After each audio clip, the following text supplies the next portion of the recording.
আর এক মাসের মধ্যেই গোটা দেশ জুড়ে হাই ভোল্টেজ লোকসভা ভোট। আর এই লোকসভা ভোটকে মাথায় রেখে একদিকে যেখানে সমস্ত রাজনৈতিক দল বিভিন্ন জায়গায় জায়গায় প্রচার করে তাদের করে দেওয়া সমস্ত সুযোগ সুবিধার খতিয়ান তুলে ধরছেন গোটা দেশবাসীর কাছে, ঠিক তখনই এইদিকে আজ মুখ্যমন্ত্রী মমতা বন্দ্যোপাধ্যায়ের তরফ থেকে আবাস যোজনার ঘরের টাকা নিয়ে ঘোষণা করে দেওয়া হলো এক বিরাট বড় সুখবর। এবার যারা এখনও ঘর পাননি এবং যারা আবেদন করেছেন তারা কবে আবাস যোজনার টাকা পাবেন, কবে থেকে শুরু হচ্ছে প্রস্তুতি, সমস্ত কিছুই জানিয়ে দিলেন মুখ্যমন্ত্রী মমতা বন্দ্যোপাধ্যায়। সাথে সাথে রয়েছে কৃষকদের জন্যও একটি বিরাট বড় সুখবর মুখ্যমন্ত্রীর তরফ থেকে। কৃষকদের অ্যাকাউন্টে সরাসরি মোটা টাকা থেকে শুরু করে সার, বীজ, ট্র্যাক্টর, পাম্প সমস্ত কিছু দেবে এবার মুখ্যমন্ত্রী মমতা বন্দ্যোপাধ্যায়। লোকসভা ভোটের আগেই কৃষক থেকে শুরু করে মহিলা, রাজ্যের প্রত্যেক মানুষের মন পেতে যখন উঠে পড়ে লেগেছেন মুখ্যমন্ত্রী, একই সাথে এইদিকে আবার প্রধানমন্ত্রী নরেন্দ্র মোদীর তরফ থেকেও ঘোষণা করা হলো একের পর এক বিরাট বড় বড় সুখবর। ব্যবসা শুরু করার জন্য কোনো গ্যারান্টি ছাড়াই 10 লক্ষ টাকার আর্থিক সাহায্য থেকে শুরু করে সমস্ত মোবাইল ব্যবহারকারীদের জন্য সিম কার্ড নিয়ে জারি হলো বিরাট বড় আপডেট। একই সাথে আবার লোকসভা ভোটের আগেই সংশোধিত নাগরিকত্ব আইন নিয়ে বেআইনি রোহিঙ্গা মুসলিমদের ভারতে থাকতে দেওয়া হবে না বলে স্পষ্ট জানিয়ে দিল কেন্দ্র সরকার সুপ্রিম কোর্টকে। একই সাথে আসন্ন হাই ভোল্টেজ লোকসভা ভোটকে নিয়ে এবার প্রধানমন্ত্রী নরেন্দ্র মোদীর তরফ থেকে সমস্ত হোয়াটসঅ্যাপের কাছে পাঠানো হচ্ছে একটি মেসেজ। আপনি যদি মোদীর এই হোয়াটসঅ্যাপ মেসেজ পেয়ে থাকেন তাহলে আপনি কি করবেন, কেন এই মেসেজ পাঠানো হচ্ছে জানবো আমরা আজকের এই ভিডিওতে। সুতরাং সব মিলিয়ে বেশ কয়েকটা সুখবরের সঙ্গে সঙ্গে রয়েছে বেশ কয়েকটা নিয়ম যা কিনা প্রত্যক্ষ এবং পরোক্ষভাবে আপনার জন্যেও লাগু হতে চলেছে। সব মিলিয়ে দেশবাসী এবং রাজ্যবাসীর জন্য রয়েছে ছটি একের পর এক বিরাট বড় বড় আপডেট।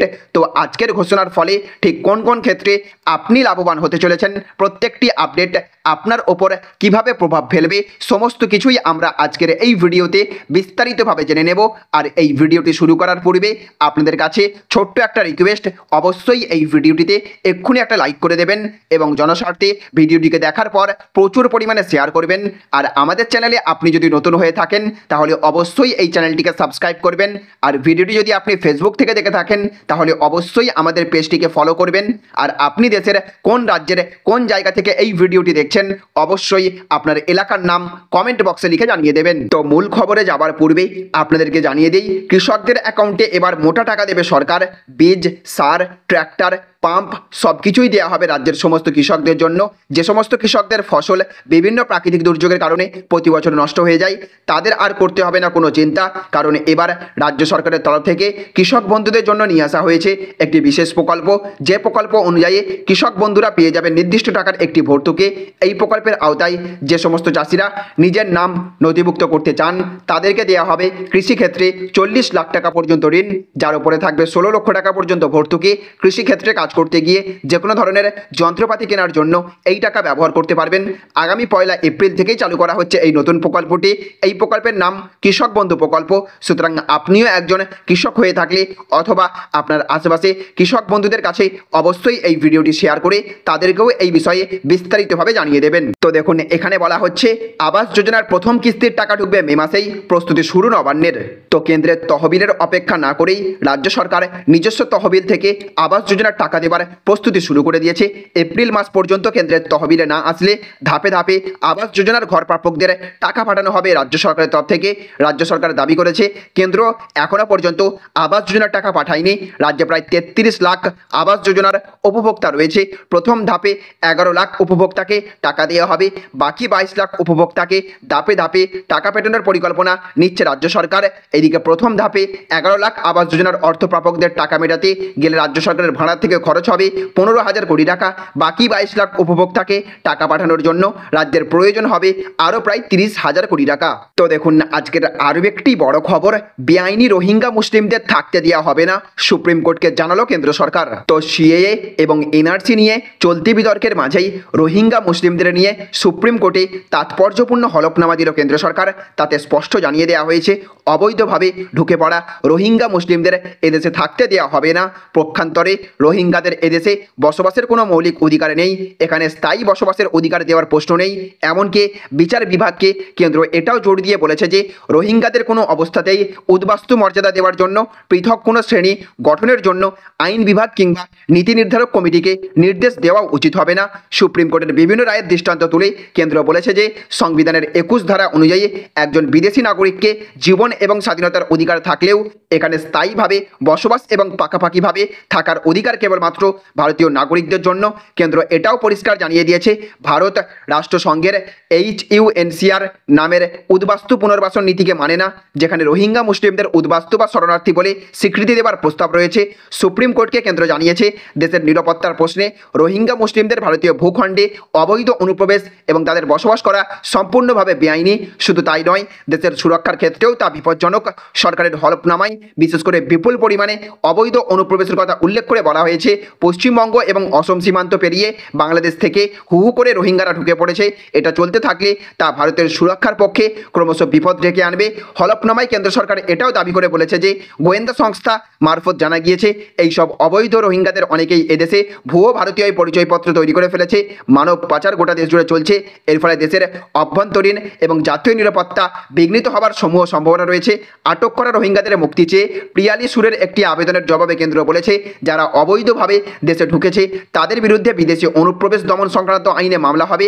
যুক্তির সাপেক্ষে সরকার বলেছে 1951 সালের শরণার্থী সংক্রান্ত সম্মেলনে ভারত স্বাক্ষর করেনি, তাই এদেশ অবৈধভাবে ঢুকে পড়া অনুপ্রবেশকারীদের বিরুদ্ধে দেশের আইনে বিচার করা হবে।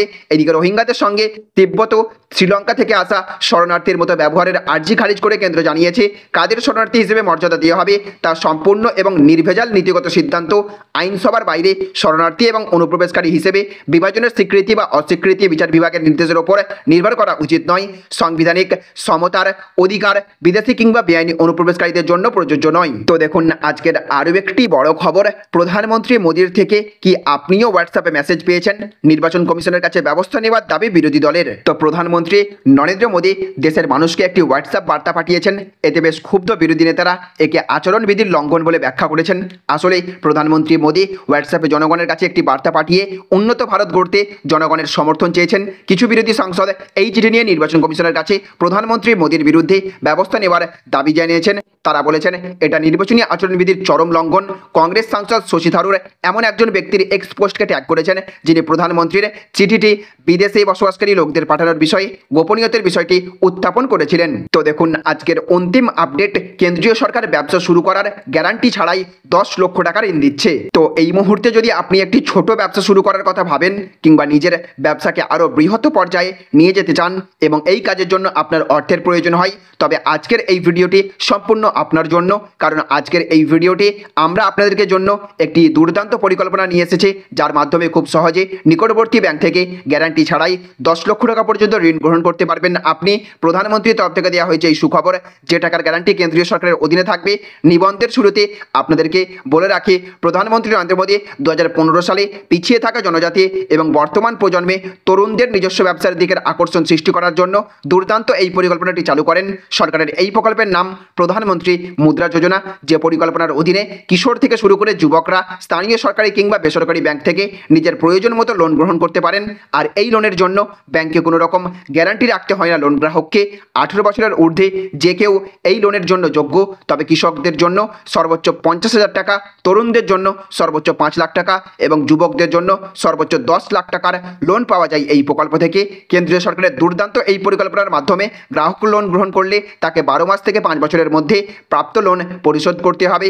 যদি এর মধ্যে গ্রাহক লোন পরিশোধ করতে না পারেন তবে ব্যাংকে গিয়ে সময়সীমা আরও বাড়িয়ে নিতে হবে। যদি আপনি ব্যাংক থেকে 10 লক্ষ টাকা ঋণ গ্রহণ করেন তবে আপনাকে সম্পূর্ণ টাকার সুদ পরিশোধ করতে হবে না। যে পরিমাণ টাকা আপনি ব্যাংক থেকে উত্তোলন করবেন সেই টাকার উপর সুদ রিটার্ন দিতে হবে আপনাকে। আপনার পার্শ্ববর্তী স্থানে সরকারি, বেসরকারি অথবা আঞ্চলিক ব্যাংক থাকলে সেখানে গিয়ে প্রধানমন্ত্রী মুদ্রা যোজনা ফর্ম উত্তোলন করতে হবে। এরপর কোন ক্যাটাগরিতে আপনি লোন গ্রহণ করবেন এবং কত টাকা লোন গ্রহণ করবেন তার পুঙ্খানুপুঙ্খ বিবরণ পূরণ করে ব্যাংক ম্যানেজারের কাছে ফর্মটি জমা করতে হবে। মনে রাখতে হবে ঋণ গ্রহণের জন্য অবশ্যই আপনার নামে ব্যাংক খাতা থাকতে হবে। আবেদনের পর ডকুমেন্টস ভেরিফিকেশনের মাধ্যমে আপনার লোনটি স্যাংশন করবেন ব্যাংক কর্তৃপক্ষ। তাহলে ফ্রেন্ডস বুঝতে পারলেন, এই ছিল আজকের কয়েকটি গুরুত্বপূর্ণ আপডেট। এই ভিডিওটি আপনাদের যদি ভালো লেগে থাকে তাহলে অবশ্যই ভিডিওটিতে এক্ষুনি একটা লাইক করবেন এবং অবশ্যই ভিডিওটিকে রাজ্যের সমস্ত মানুষের কাছে শেয়ার করে সকলকে জানার সুযোগ করে দেবেন। ভালো থাকবেন, সুস্থ থাকবেন। Thank you friends, thank you for watching.